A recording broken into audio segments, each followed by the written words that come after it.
Test your might. It's showtime. Yeah. Yeah. Welcome back to Soa Media. Here with our review of Mortal Kombat 2. This is a sequel to the first Mortal Kombat film that came out, I believe, around 2020 or 2021. 2021. And yeah, if you remember the time, one of the first few films that were having a theatrical release while they were still having on streaming, because Warner Brothers was letting all their movies be on streaming and in theaters the same day, and how bad of a decision that was. But yes, luckily we liked it a little bit, to enough to get a sequel, and with some characters that we actually wanted to see as the leads here. But yeah, we got newcomers here like Karl Urban, Johnny Cage. We get newcomers as well, such as Katana. Also returning people, Sonya, Cole. We all know Cole, right?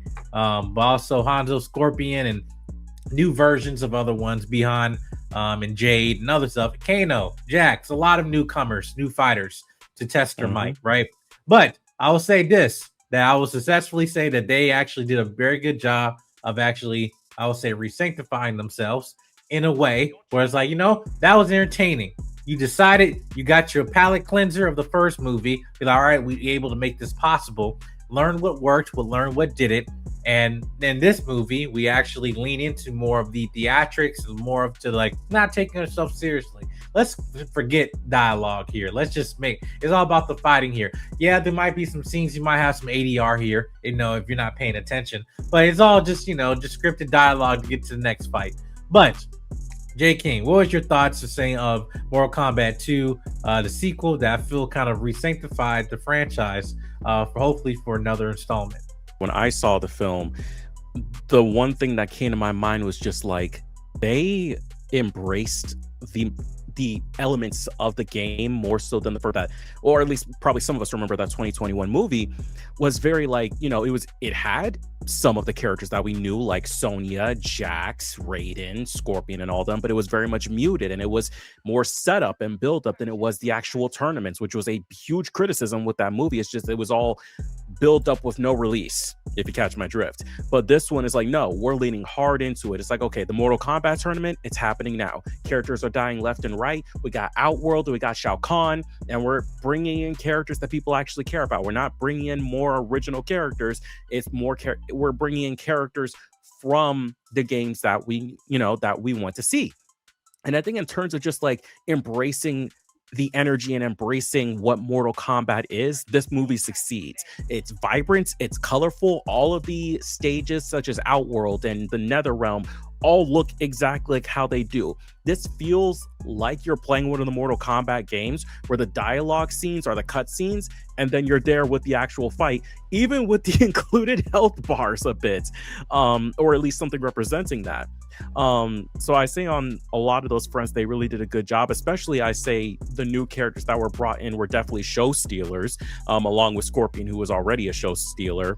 So I say in terms of that, it's good. I can understand in terms of some of the criticisms where it's like, where's the story? And it's like, the history and the lore of Mortal Kombat is rich, but it is really, at the end of the day, still a fighting game just to get you to fight, 1v1, or in this case, or in some cases, 2-on-2. It's really focused on that. There is a story, there is lore, there is a lot of things to love about the Mortal Kombat universe in terms of its lore. But if you're coming here for an enriching story, yeah, I think you came to this movie for the wrong reason. Not that we shouldn't want that, and there is story to have with that within the Mortal Kombat universe, but the sequel is basically trying to rectify the wrongs and not course correct, but like take what worked from the first film and leave what didn't. Yeah, that is the best way I can describe this second film. It made what worked, brought in more elements that worked, and the stuff that didn't work the last time, leave that to the wayside. And I think it was all the better for it, to the fact that I think people will want a third movie.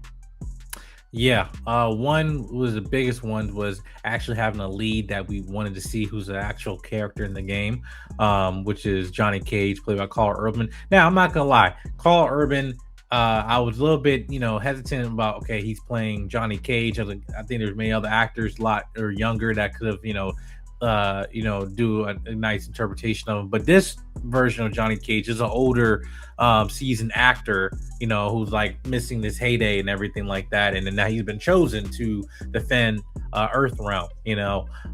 But you know, we get also other characters returning, you know, Cole, Jax, and Sonya, and Liu Kang. But really with Cole, I want to talk about Cole. I just want to say this: they didn't give a damn about him in this movie. They're like, listen, you almost cost us a franchise. We're taking you to the acid pit.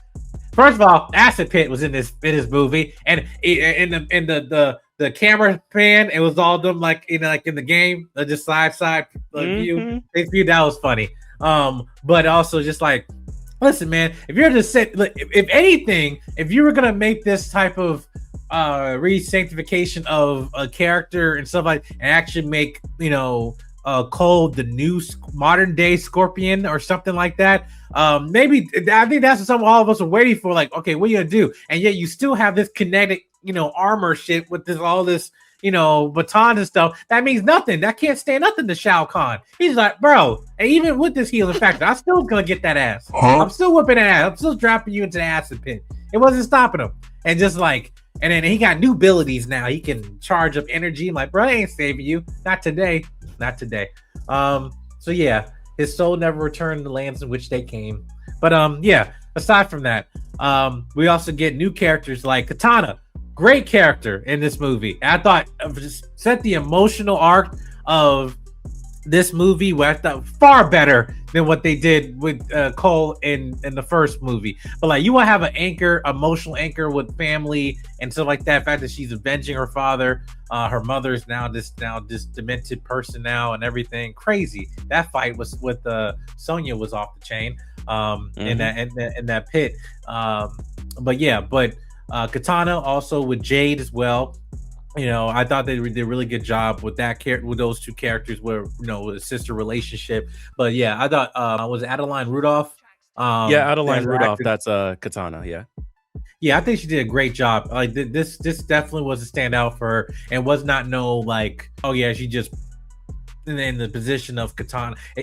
You know what's funny is actually the way they use her in terms of an addition of her character is what I wish we would have gotten with Katana in Suicide Squad, where it's like, yes, you are a comic, you know, or a game lore character, but like, no, we actually have given you emotional arc here to make you, you know, valuable. And yet when we give you that finisher at the end, it was worth it. Emotionally, it was worth it, right? So yeah, I thought she did a really good job, and her performance, her dramatic performance in this movie was top notch there. But yeah, also we get turning people as well with Raiden, which again, they did a really good job of trying to add game lore but not add a lot of exposition, and that makes sense. Whereas like, we're wasting like 30 minutes trying to go into the lore of Shadow Realm and Nether Realm and an Earth Realm and all that stuff like that. No, this is just, we already know what this is. Let's go, you know, gotta defend Earth Realm and blah blah. And then we have the knowing who fighters and all that stuff. You know who's next on the list and everything. And you can choose to finish them, brutality or fatality, or just, you know, accept defeat. And I like that you noticed that when Katana and Johnny was fighting, and then Johnny did this, and then he just like, I'm not gonna do nothing, and he just fell. He was like, finish him. And he's like, yeah, no, do nothing. All right. like you know those moments from the game where it's like, you know, you don't choose a fatality and they just fall over. They just fall over, right? Yeah. Now I will say this: there was some musical moments in the first movie that I like, especially with Scorpion's theme that I like. You know, that I think really didn't get that much in this, you know, film, other than just with the end credits and stuff like that. But oh no, I thought they did a really good job, even bringing back characters we thought were dead. Like, I want to talk about Liu Kang and Kung Lao. Though again, at this point, they have been the fan favorites, and even after this movie, aside from maybe Katana and maybe Johnny, are also still fan favorites. To the point we need to see more of this. Like, you know, this now Kung Lao, he got resurrected, but now he's possessed now. But he's going after Liu Kang and everything, and they have a rematch. But then Liu Kang won, but he did it in a way where it's like, I'm still gonna save you, just not today. And that fight to me was the best fight of this movie. And much of that was shared online, still was the best fight in the movie. And I think both these actors, Max and Ludi, they did a really good job of highlighting that. And I think, again, the potential to lead to a spinoff, if it's a film solely on them or just the third film, I would like to have maybe a more personal story just with both of them as brothers, and stuff like that. I think they earned that. But again, surrounding the other characters and stuff, there's other characters that they can do here. But now with the threat of Shao Kahn, I thought the actor, he played Goliath in the David Goliath TV series, David on Prime Video.